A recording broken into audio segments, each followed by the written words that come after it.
Hi friends, അലീനയുടെ മനുവിന്റെ മറ്റൊരു സ്റ്റോറിയിലേക്ക് എല്ലാവർക്കും സ്വാഗതം. വരാൻ പോകുന്ന ഒരു അടിപൊളി എപ്പിസോഡിന്റെ വിശേഷങ്ങളാണ് കേട്ടോ പറയുന്നത്. നമ്മുടെ വീഡിയോ ഇഷ്ടപ്പെടുകയാണെങ്കിൽ ഒന്ന് ലൈക്ക് ചെയ്യാനും സപ്പോർട്ട് ചെയ്യാനും മറക്കല്ലേ. അങ്ങനെ നമ്മുടെ അലീനയെ രാജീവനും ശിവനും കൂടെ ചേർന്നിട്ട് തട്ടിക്കൊണ്ട് പോയിരിക്കുകയാണ്. എന്നിട്ട് അവര് ആളൊഴിഞ്ഞ ഒരു കെട്ടിടത്തിലോട്ട് അലീനയെ മാറ്റുകയും ചെയ്യുന്നുണ്ട്. അപ്പോൾ അതിന്റെ ഒരു സ്റ്റോറി ഞാൻ മുമ്പ് അപ്ലോഡ് ചെയ്തിട്ടുണ്ടായിരുന്നു. അത് കേൾക്കാത്തവരുണ്ടെങ്കിൽ അതൊന്ന് കേട്ട് നോക്കണം കേട്ടോ. അതിന്റെ ഒരു സെക്കൻഡ് പാർട്ട് എന്നുള്ള രീതിയിലാണ് നെക്സ്റ്റ് ഒരു സ്റ്റോറി പറയുന്നത്. നമ്മുടെ മനുശങ്കർ വന്നിട്ടാട്ടോ അലീനയെ രക്ഷിച്ചുകൊണ്ട് പോകുന്നത്. അപ്പൊ ഈ സത്യങ്ങളൊക്കെ അറിയുന്ന ബാലചന്ദ്രൻ രോഷാകുലനാകുകയാണ് കേട്ടോ. ഭയങ്കര ദേഷ്യം വരുന്നുണ്ട് ബാലചന്ദ്രന്. രാജീവനും ശിവനും ഒക്കെ ചേർന്നുകൊണ്ട് അലീനയുടെ നേർക്ക് ഒരുപാട് ദ്രോഹങ്ങളൊക്കെ ചെയ്തിട്ടുണ്ട്. പക്ഷേ ഇത് അധികം കടന്നു പോയത് കൊണ്ട് തന്നെ ഒരു വലിയ തീരുമാനം തന്നെ ബാലചന്ദ്രൻ എടുക്കുകയാണ് കേട്ടോ. അപ്പൊ അതിന്റെയൊക്കെ ഒരു ഡീറ്റെയിൽ ആയിട്ടുള്ള സ്റ്റോറിയാണ് പറയാൻ പോകുന്നത്. അപ്പൊ നമ്മുടെ ഈ വീഡിയോ അവസാനം വരെ എല്ലാവരും കേൾക്കുക കേട്ടോ. എന്നിട്ട് ഇഷ്ടപ്പെടുകയാണെങ്കിൽ ലൈക്ക് ചെയ്യാനും സപ്പോർട്ട് ചെയ്യാനും മറക്കല്ലേ. അങ്ങനെ ശിവനും രാജീവനും കൂടിയിട്ട് അലീനയെ തട്ടിക്കൊണ്ട് പോകുമ്പോൾ നമ്മുടെ മനുശങ്കറാണ് ഒരു ദൂതനെ പോലെ ഒരു രക്ഷകനായിട്ട് അലീനയ്ക്ക് മുന്നിൽ വരുന്നത്. അങ്ങനെ അവരുടെ കയ്യിൽ നിന്നും വളരെ സാഹസികമായിട്ട് തന്നെ മനു ആണ് അലീനയെ രക്ഷിക്കുന്നത്. ആ സമയത്ത് നമ്മുടെ മനുശങ്കറിനുണ്ടാകുന്ന ദേഷ്യം മുഴുവൻ രാജീവനോടും ശിവനോടും ഒക്കെ ആയിട്ട് മനു തീർക്കുന്നുമുണ്ട്. ഒരു ദയാദാക്ഷിണ്യം കാണിക്കാതെ തന്നെ അച്ഛനാണെന്നോ കൊച്ചച്ഛനാണെന്നോ ഒന്നും ഓർക്കാതെ തന്നെ മനുവിന്റെ ദേഷ്യം മുഴുവൻ അവരോട് കാണിക്കുന്നുണ്ട്. ഇതിന്റെയൊക്കെ അനന്തരഫലം നിങ്ങൾ ഇനി അനുഭവിക്കാൻ പോകുന്നതേ ഉള്ളൂ. ഇനി അങ്കിൾ എന്ത് തീരുമാനം എടുത്താലും അതിന്റെ കൂടെ ഞാൻ നിൽക്കും. കാരണം ഒരു പെൺകുട്ടിക്ക് നേരെയാ നിങ്ങൾ ഇങ്ങനെയുള്ള അതിക്രമങ്ങളൊക്കെ കാണിക്കുന്നത്. ഇതിന്റെ പേരിൽ ഇനി എന്ത് പ്രശ്നങ്ങൾ ഉണ്ടായാലും ഞാൻ ബാലചന്ദ്രൻ അങ്കിളിന്റെ കൂടെ നിൽക്കുള്ളൂ എന്നൊക്കെ തന്നെ മനു ഉറപ്പിച്ച് പറയുന്നുണ്ട്. കാരണം അലീനയ്ക്ക് നേരെ നിങ്ങൾ ഇപ്പൊ എടുത്ത ഈ നടപടി, അവളെ തട്ടിക്കൊണ്ടു പോയത് അത് അതിക്രൂരമായി പോയെന്ന് തന്നെ മനു പറയുകയാണ്. ആ സമയത്ത് മനുവിനോട് കുറെ കാര്യങ്ങൾ പറഞ്ഞ് കൺവിൻസ് ചെയ്യിക്കാനൊക്കെ രാജീവനും ശിവനും ഒക്കെ ശ്രമിക്കുന്നുണ്ടെങ്കിലും മനു അതൊന്നും തന്നെ കേൾക്കുന്നില്ല കേട്ടോ. മനു എപ്പോഴും നീതിയുടെയും ന്യായത്തിന്റെയും ഭാഗത്ത് നിന്നൊക്കെയാണല്ലോ സംസാരിക്കുന്നത്. എന്നാൽ അവർ പറയുന്ന ഒന്നും മനുവിന്റെ അടുത്ത് വില പോകുന്നില്ല കേട്ടോ. അങ്ങനെ അലീനയാണെങ്കിലും അവരോട് പറയുന്നുണ്ട്, ഞാൻ നിങ്ങളോട് ഒരു തെറ്റും ചെയ്തിട്ടില്ലല്ലോ. നിങ്ങൾ എന്നെയാ വീണ്ടും വീണ്ടും എന്നെ ഇങ്ങനെ തെരഞ്ഞുപിടിച്ച് ശിക്ഷിക്കാൻ നോക്കുന്നത്. നിങ്ങൾ എന്നോട് ചെയ്ത ദ്രോഹങ്ങളൊക്കെ ഓർത്ത് നിങ്ങൾ ഒരു ദിവസം ഖേദിക്കും, നിങ്ങൾ പശ്ചാത്തപിക്കും. സത്യങ്ങളൊക്കെ മനസ്സിലാക്കുമ്പോൾ എന്നോട് മാപ്പ് പറയാനായിട്ട് നിങ്ങൾ എന്റെ മുമ്പിൽ വരുമെന്നൊക്കെ തന്നെ അലീന പറയുക. അപ്പൊ അത് കേൾക്കുമ്പം ഇവർക്കൊന്നും തന്നെ മനസ്സിലാവുന്നില്ല കേട്ടോ. അപ്പോഴേക്കും മനു അതൊക്കെ സമ്മതിച്ചു കൊടുക്കുകയും ചെയ്യാണ് കേട്ടോ. അലീന പറഞ്ഞ കാര്യങ്ങൾ അത്രയും ശരി തന്നെയാണ്. മനു പറയുന്നുണ്ട്, നിങ്ങൾ ഒരിക്കലും ഈ ചെയ്തു പോയ പ്രവർത്തികളൊക്കെ ഓർത്തിട്ട് അലീനയോട് നിങ്ങൾ മാപ്പ് ചോദിക്കും. ഇപ്പൊ ഹോസ്പിറ്റലിൽ ഗുരുതര പരിക്കുകളോടെ കിടക്കുന്ന നിങ്ങളുടെ പുന്നാര പെങ്ങളുണ്ടല്ലോ വൈജയന്തി ആയിരിക്കും ഏറ്റവും കൂടുതൽ ഖേദിക്കാൻ പോകുന്നതെന്നൊക്കെ തന്നെ പറയുക കേട്ടോ. അപ്പോഴും ഇവർക്ക് അതൊന്നും തന്നെ മനസ്സിലാകുന്നില്ല. ഇവനെന്താ ഇങ്ങനെയൊക്കെ സംസാരിക്കുന്നതെന്ന് തന്നെ അവർ ഓർത്തു പോവുകയാണ്. രാജീവനും ശിവനും ഇതുവരെ സത്യങ്ങളൊന്നും അറിഞ്ഞിട്ടില്ലല്ലോ. അതുകൊണ്ട് അവരുടെ ഭാഗത്ത് നിന്ന് നോക്കുമ്പോഴേക്കും അലീനയെ പോലെ ഒരു പെൺകുട്ടിയെ ബാലചന്ദ്രൻ സംരക്ഷിക്കുന്നത് അവരുടെ കണ്ണിൽ അത് തെറ്റായിട്ട് തന്നെയാണ് തോന്നുന്നത്. അതുകൊണ്ട് തന്നെ അവർക്കിതൊന്നും മനസ്സിലാവുന്നുമില്ല. പിന്നെ വൈജയന്തി പിഴച്ചുപറ്റ ആ കുഞ്ഞാണെങ്കിലും ചെറുപ്പത്തിൽ തന്നെ മരിച്ചു പോവുകയും ചെയ്തെന്നാണല്ലോ ഇവര് വിചാരിച്ചിരിക്കുന്നത്. അതുകൊണ്ട് തന്നെ ആ ഒരു സൈഡിലോട്ട് അവർ ചിന്തിക്കുന്നതേ ഇല്ല. പിന്നെയും ഇവരുടെ മൂത്ത ചേട്ടനായ ഗംഗാധരൻ മാത്രമാണ് ആ വഴിക്കൊന്ന് ചിന്തിച്ചത്. വൈജയന്തി പ്രസവിച്ച് ഉപേക്ഷിച്ച മോളാണ് അലീന എന്ന സത്യം ബാലചന്ദ്രന്റെ വാക്കുകളിൽ നിന്നും പ്രവർത്തികളിൽ നിന്നും മനസ്സിലാക്കി എടുത്തിട്ടുള്ള ആളാണ് ഗംഗാധരൻ വീട്ടിൽ വന്ന സമയത്ത് അലീനയെ കാണുകയും അലീനയോട് സംസാരിക്കുകയും അവളുടെ പ്രായമൊക്കെ ചോദിച്ചറിയുകയും എവിടെയാണ് വളർന്നതെന്നൊക്കെയുള്ള കാര്യങ്ങളൊക്കെ ചോദിച്ച് മനസ്സിലാക്കുമ്പോൾ തന്നെ ആ ഡീറ്റെയിൽസ് ഒക്കെ അറിയുമ്പോഴേക്കും തന്നെ വൈജയന്തിയുടെ സ്വന്തം മോളാണ് അലീന എന്നുള്ള സത്യം ഗംഗാധരൻ അങ്ങനെയാണ് മനസ്സിലാക്കുന്നത്. പക്ഷേ ഇവർക്ക് അങ്ങനെയുള്ള കാര്യങ്ങളൊന്നും അറിയില്ല കേട്ടോ. ബാലചന്ദ്രൻ വൈജയുടെ എല്ലാ കാര്യങ്ങളും അറിഞ്ഞിരിക്കുന്നുവെന്നും ആ കുഞ്ഞ് ഇപ്പോഴും ജീവിച്ചിരിപ്പുണ്ടെന്നുള്ള കാര്യങ്ങളും ഒക്കെ ഇവർക്കറിയില്ലല്ലോ. അതുകൊണ്ട് അങ്ങനെ ഒരു സംശയം ഇവർക്ക് തോന്നുന്നേയില്ല. അങ്ങനെ മനു അലീനയും ഒരു താക്കീത് നൽകും പോലെ തന്നെ രാജീവനോടും ശിവനോടും നല്ല രീതിക്ക് സംസാരിച്ചിട്ട് തന്നെയാണ് കേട്ടോ അവിടുന്ന് പോകുന്നത്.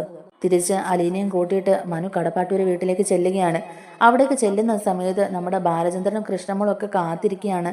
ബാലചന്ദ്രൻ ആകെ ടെൻഷനായിട്ട് തന്നെയാണ് കേട്ടോ ഇരിക്കുന്നത്. പോലീസിൽ പരാതി കൊടുക്കാനൊക്കെ റെഡി ആയിട്ട് ഇരിക്കുകയാണ്. ആ സമയത്താണ് അലീനയും കൂട്ടിയിട്ട് മനു അങ്ങോട്ടേക്ക് കയറി ചെല്ലുന്നത്. അപ്പോഴേക്കും ബാലചന്ദ്രൻ ചോദിക്കുന്നുണ്ട്, മോളെ നീ ഇത് എവിടെയായിരുന്നു എന്ന്. മോളെ നീ ഇത്ര നേരം എവിടെയായിരുന്നു? എന്താ നിനക്ക് പറ്റിയ? നീ എവിടെയാ പോയത്? നിന്നെ കാണാഞ്ഞിട്ട് ഞങ്ങളൊക്കെ എത്രമാത്രം ടെൻഷൻ അടിച്ചു എന്നറിയാവോ? ഞാൻ ആകെ വിഷമിച്ചു പോയി എന്നൊക്കെ തന്നെ ബാലചന്ദ്രൻ പറയുക കേട്ടോ. അതുപോലെ തന്നെ കൃഷ്ണമോളാണെങ്കിലും അലീനെ ഓടി വന്ന് കെട്ടിപ്പിടിച്ചിട്ട് പറയുന്നുണ്ട്, ചേച്ചി ഞങ്ങളെ ഒരുപാട് വിഷമിപ്പിച്ചു. ചേച്ചി ഇത് എവിടെ പോയതായിരുന്നു ആരോടും പറയാതെ? ഞങ്ങൾ ഒരുപാട് വിഷമിച്ചു, പേടിയായിപ്പോയി ഞങ്ങൾക്ക് എന്നൊക്കെ തന്നെ കൃഷ്ണമോളും ചോദിക്കുക കേട്ടോ. അപ്പൊ അലീനയും മനുവും ഒന്നും മിണ്ടാതെ തന്നെ നിൽക്കുകയാണ് കേട്ടോ. കാരണം അവര് വരുന്ന വഴിക്ക് തന്നെ അലീന മനുവിന്റെ അടുത്ത് പറഞ്ഞിട്ടുണ്ടായിരുന്നു, മനുവേട്ട ഒരു കാരണവശാലും ഇതിന്റെ പിന്നിൽ അവരാണെന്നുള്ള കാര്യം അച്ഛനോ കൃഷ്ണമോളോ ഒന്നും അറിയരുതെന്നുള്ള കാര്യം. അപ്പൊ മനു അലീനയോട് പറഞ്ഞിട്ടുണ്ടായിരുന്നു, നിന്നെ തട്ടിക്കൊണ്ട് പോയത് അവരാണെന്നുള്ള കാര്യം അങ്കിളിനോട് എനിക്ക് മറച്ചു വെക്കാൻ കഴിയില്ല. ഈ കാര്യം എന്തായാലും അങ്കിളിനെ അറിയിച്ചേ പറ്റത്തുള്ളൂ. ഞാൻ പറയേണ്ട രീതിക്ക് പറഞ്ഞോളാം, അത് ഓർത്ത് നീ ടെൻഷൻ ആകണ്ടെന്നൊക്കെ തന്നെയാണ് കേട്ടോ മനുവും പറഞ്ഞത്. അതുകൊണ്ട് നീ കൂടുതൽ ടെൻഷൻ അടിക്കൊന്നും വേണ്ട, അതുകൊണ്ട് ഒരു കുഴപ്പം ഉണ്ടാവില്ല എന്നൊക്കെ തന്നെ മനു അലീനയ്ക്ക് ഉറപ്പ് നൽകുന്നുണ്ടായിരുന്നു. അപ്പോഴേക്കും അലീന പറയുന്നുണ്ട്, അതുകൊണ്ടല്ല മനുവേട്ടാ, ഈ സമയത്ത് പറഞ്ഞു കഴിഞ്ഞാൽ അച്ഛൻ എങ്ങനെ പ്രതികരിക്കുമെന്ന് അറിയത്തില്ലല്ലോ. ഇപ്പൊ തന്നെ അമ്മ ഹോസ്പിറ്റലിനല്ലേ, ഇനിയിപ്പോ അതിൻ്റെ ഇടയ്ക്ക് ഇങ്ങനെ ഒരു പ്രശ്നം കൂടി വരുമ്പോൾ അത് അച്ഛന് തന്നെ മാനം ചെയ്യാൻ പറ്റില്ല. അച്ഛന് സുഖമില്ലാത്ത അല്ല മനുവേട്ടാ എന്നൊക്കെ തന്നെ ഇങ്ങനെ അലീന പറയുമ്പോഴേക്കും മനു ഉടനെ പറയുന്നുണ്ട്, അതൊന്നും ഓർത്ത് നീ വിഷമിക്കേണ്ട. ഇത് അങ്കിളിൻ്റെ അടുത്ത് പറഞ്ഞിട്ടില്ല എങ്കിൽ നമ്മൾ ഇതിനെതിരെ പ്രതികരിച്ചില്ലെങ്കിൽ അവർ ഇനിയും ഇതുപോലുള്ള കാര്യങ്ങളൊക്കെ ചെയ്യാൻ മുതിരും, ഇതുപോലുള്ള ഓരോരോ പ്രശ്നങ്ങളൊക്കെ ഉണ്ടാക്കുകയും ചെയ്യും. അതിനു മുമ്പ് അവരെ തടഞ്ഞു നിർത്തണ്ടേ, അതുകൊണ്ട് അങ്കിളിനോട് എല്ലാ കാര്യങ്ങളും തുറന്ന് പറയുക തന്നെ ചെയ്യണമെന്നൊക്കെ മനു പറയുകയാണ്. അങ്ങനെ അലീനയും മനുവും ഇവരുടെ ചോദ്യങ്ങൾക്ക് മുമ്പിൽ ഉത്തരം പറയാതെ ഇങ്ങനെ നിൽക്കുകയാണ്. അപ്പോഴേക്കും മനു അലീനയുടെ അടുത്ത് പറയുന്നുണ്ട്, എന്തായാലും നീ അകത്തോട്ട് കയറി ചെന്ന് ഒന്ന് കുളിച്ച് ഫ്രഷായി എന്തെങ്കിലും ഫുഡ് എടുത്ത് കഴിക്കുക. അപ്പോഴേക്കും കൃഷ്ണമോള് അലീനയും വിളിച്ചുകൊണ്ട് അകത്തോട്ട് കയറി പോകുന്നുണ്ട്. എന്നിട്ട് ബാലചന്ദ്രൻ മനുവിനോട് ചോദിക്കുന്നുണ്ട്, എടാ മനു, എന്താ സംഭവിച്ചത്? അവൾ എവിടേക്കാ പോയത്? അവൾക്ക് എന്താ സംഭവിച്ചതെന്നൊക്കെ തന്നെ ചോദിക്കുമ്പോഴേക്കും മനു പറയുന്നുണ്ട്, അങ്കിളെ ഞാൻ പറയാൻ പോകുന്ന കാര്യം കേട്ടിട്ട് അങ്കിള് പാനിക്കാകരുത്, ഞാൻ എല്ലാം പറയാം എന്നൊക്കെ തന്നെ മനു പറയുക. എന്നിട്ട് ബാലചന്ദ്രന്റെ അടുത്ത് മനു പറയുന്നുണ്ട്, അങ്കിള് ചെറിയൊരു പ്രശ്നം ഉണ്ടായി. അലീനയെ കാണാതായത് വെറുതെ ഒന്നും അല്ല, അലീനയെ കിഡ്നാപ്പ് ചെയ്ത് കൊണ്ടുപോയേക്കുമായിരുന്നു എന്ന് തന്നെ പറയാട്ടോ. ബാലചന്ദ്രൻ ആകെ ഷോക്കായി നിൽക്കുകയാണ് കേട്ടോ. എന്നിട്ട് ചോദിക്കുന്നുണ്ട്, കിഡ്നാപ്പ് ചെയ്യുകയോ?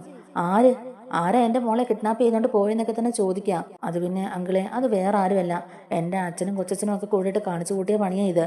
കൂട്ടത്തിൽ അവരെ സഹായിക്കാനായിട്ട് എന്റെ അനിയനെന്ന് പറഞ്ഞു നടക്കുന്ന ആ തെമ്മാടി ഉണ്ടല്ലോ, അവനും ഉണ്ട്.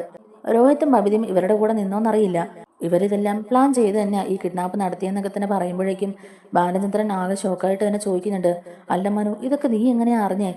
നിന്നോട് ആരെങ്കിലും പറഞ്ഞോ എന്നിങ്ങനെ ചോദിക്കുമ്പോഴേക്കും, ഇല്ല അങ്കിളെ, എന്നോട് ആരും ഒന്നും പറഞ്ഞില്ല, ഞാൻ അന്വേഷിച്ച് കണ്ടുപിടിച്ചാന്നൊക്കെ തന്നെ പറയുക കേട്ടോ. തക്ക സമയത്ത് തന്നെ അവിടെ ചെന്നുകൊണ്ട് അലീനെ എനിക്ക് രക്ഷപ്പെടുത്താൻ പറ്റി, ഇല്ലെങ്കിൽ ഇവളെ ഇന്ന് രാത്രി തന്നെ അവർ വേറെ എങ്ങോട്ടേലും മാറ്റിയാനെന്നൊക്കെ തന്നെ പറയുക കേട്ടോ. ഇങ്ങനൊരു സിറ്റുവേഷൻ ആയതുകൊണ്ട് തന്നെ അലീനയുടെ പിന്നാലെ നടന്ന് അലീനയെ അന്വേഷിക്കാൻ അങ്കിളിന് കഴിയില്ലെന്ന് ഓർത്തിട്ടായിരിക്കും അവരങ്ങനെയൊക്കെ ചെയ്തതെന്ന് തന്നെ മനു പറയുക കേട്ടോ. കാരണം ആന്റി ഇങ്ങനെ ഹോസ്പിറ്റലിൽ കിടക്കുമ്പോഴേക്കും അതിനുള്ള സമയമൊന്നും അങ്കിളിന് കിട്ടില്ലല്ലോ. അലീനയെ ഇവിടുന്ന് എങ്ങനെയെങ്കിലും കിഡ്നാപ്പ് ചെയ്ത് മാറ്റിയതിനു ശേഷം എവിടെയെങ്കിലും കൊണ്ടേ തള്ളാനായിരിക്കും അവർ ഉദ്ദേശിച്ചിട്ടുണ്ടാവുക. എന്നിട്ട് രണ്ടുപേരും കൂടെ ഇവിടുന്ന് നാട് വിട്ടു കഴിഞ്ഞാൽ പിന്നെ ഒരു പ്രശ്നം ഉണ്ടാവില്ലല്ലോ. അങ്കിളിനാണെങ്കിലും ഹോസ്പിറ്റലിൽ നിന്ന് അധികം ഒന്നും മാറി നിൽക്കാനും കഴിയില്ലല്ലോ. അതൊക്കെ മനസ്സിലാക്കിയിട്ട് തന്നെ ആയിരിക്കണം ഇവർ ഇങ്ങനെ ഒരു പദ്ധതി പ്ലാൻ ചെയ്തിട്ടുണ്ടാവുക. മണ്ടത്തരമാണ് അവർ കാണിച്ചെന്ന് അവർക്ക് അറിയില്ലല്ലോ അങ്കിളെ, എന്ത് ചെയ്യാനാ? ഈ കുരുട്ട് ബുദ്ധിയൊക്കെ പറഞ്ഞു കൊടുത്തിട്ടുണ്ടാവുക എൻ്റെ അനിയൻ തന്നെ ആയിരിക്കും, അല്ലാതെ പിന്നെ വേറെ ആരാ? അവന്റെ ബുദ്ധിയിലെ ഇങ്ങനെയുള്ള ഇതൊക്കെ വരുവുള്ളൂ എന്നൊക്കെ തന്നെ മനു പറയുന്നുണ്ട്. പക്ഷേ ഇതെല്ലാം കേട്ടിട്ട് ബാലചന്ദ്രൻ അങ്ങ് തല പെരുക്കുന്ന പോലെ തന്നെ ഇരിക്കുകയാണ് കേട്ടോ. എന്നിട്ട് ബാലചന്ദ്രൻ പറയുന്നുണ്ട്, ഇതങ്ങനെ വെറുതെ വിട്ടാൽ പറ്റത്തില്ല മനു, ഞാൻ എന്തായാലും ഇതിനെതിരെ പ്രതികരിക്കും, ഞാൻ പോലീസിൽ കംപ്ലൈന്റ് ചെയ്യുകയും ചെയ്യും. കാരണം ഇനി ഇതുപോലെ ക്ഷമിക്കാൻ എന്നെ കൊണ്ട് പറ്റില്ല. ഒരുപാട് പ്രാവശ്യം എൻ്റെ മോളോട് അവർ ഒരുപാട് ദ്രോഹം ചെയ്തു, എങ്ങനെയൊക്കെ അവളെ ഉപദ്രവിക്കാവോ ആ രീതിയിലെല്ലാം അവർ ഉപദ്രവിച്ചു. പക്ഷേ ഇത് ഞാൻ വെറുതെ വിടുകയല്ല, ഞാൻ അവർക്കെതിരെ പോലീസ് കംപ്ലൈന്റ് ചെയ്യും, രണ്ടിനെയും ഞാൻ കാണിച്ചു കൊടുക്കുന്നുണ്ടെന്നൊക്കെ തന്നെ പറയുമ്പോഴേക്കും മനു ചോദിക്കുന്നുണ്ട്, അങ്കിളെ അത്രയ്ക്ക് അങ്ങോട്ടേക്ക് വേണോ? നമുക്ക് വേറെന്തെങ്കിലും പോകാൻ വഴി ആലോചിക്കാം എന്നിങ്ങനെ പറയുമ്പോഴേക്കും ബാലചന്ദ്രൻ സമ്മതിക്കുന്നില്ല. പറയുന്നുണ്ട്, ഇല്ല മനു, എനിക്കിതിന് വേറെ ഒരു പോകാൻ വഴിയും കാണണ്ട, ഞാനിതിന് സമ്മതിച്ചു കൊടുക്കുകയല്ല. ഇനിയും ഞാൻ ഇതൊക്കെ കണ്ടില്ല കേട്ടില്ല എന്ന് വെച്ച് വിട്ടിട്ടുണ്ടെങ്കിൽ അവർ ഇനിയും ഇതുപോലുള്ള കാര്യങ്ങളൊക്കെ ചെയ്യും, ഇനിയും ഓരോരോ പ്രശ്നങ്ങൾ അവർ ഉണ്ടാക്കിക്കൊണ്ട് വരും. അതുകൊണ്ട് ഈ ഒരു കേസിൽ ഞാൻ അവർക്ക് നല്ലൊരു പണി തന്നെ തിരിച്ചു കൊടുക്കുമെന്നും ബാലചന്ദ്രൻ ഉറച്ച തീരുമാനം തന്നെ എടുക്കുകയാണ് കേട്ടോ. എന്നിട്ട് ബാലചന്ദ്രൻ അലീനയുടെ അടുത്ത് നിന്നിട്ട് പറയുന്നുണ്ട്, നാളെ നമുക്ക് ഒരിടം വരെ പോകണം, നീ എൻ്റെ കൂടെ വരണം എന്നൊക്കെ പറയുക കേട്ടോ. അപ്പം അലീന ചോദിക്കുന്നുണ്ട്, എങ്ങോട്ടേക്ക് അച്ചാന്ന്? അത് പിന്നെ പോലീസ് സ്റ്റേഷനിലേക്കാണ് നമ്മൾ പോകുന്നതെന്ന് തന്നെ പറയുക കേട്ടോ. അപ്പൊ അലീന ചോദിക്കുന്നുണ്ട്, പോലീസ് സ്റ്റേഷനിലേക്കോ? എന്തിനാ അച്ഛാ, എന്തിനാ നമ്മൾ അങ്ങോട്ടേക്ക് പോകുന്നേ എന്നിങ്ങനെ ചോദിക്കുമ്പോഴേക്കും ബാലേന്ദ്രൻ ചോദിക്കുന്നുണ്ട്, എന്തിനാ പോലീസ് സ്റ്റേഷനിലേക്ക് പോകുന്നേന്നോ? കംപ്ലൈന്റ് ചെയ്യാൻ, അല്ലാതെ പിന്നെ എന്തിനാ? നിന്നെ തട്ടിക്കൊണ്ട് പോയത് അവരല്ലേ, ഇത്രയൊക്കെ ദ്രോഹം നിന്നോട് ചെയ്തിട്ട് ഇനിയും അവരെ വെറുതെ വിടണമെന്നാണോ അലീന നീ പറയുന്നത്? ഇനിയും ഇതൊരു കേസാക്കാതിരുന്നാലേ ഞാനെന്താ വിഡ്ഢിയാണെന്ന് അവർ വിചാരിക്കുകയല്ലേ? നിന്നോടും എന്നോടും ഇത്രയൊക്കെ ദ്രോഹങ്ങൾ ചെയ്തിട്ട് ഞാൻ ഇത്രയും നാളും ക്ഷമിച്ച് മിണ്ടാതിരുന്നില്ലേ?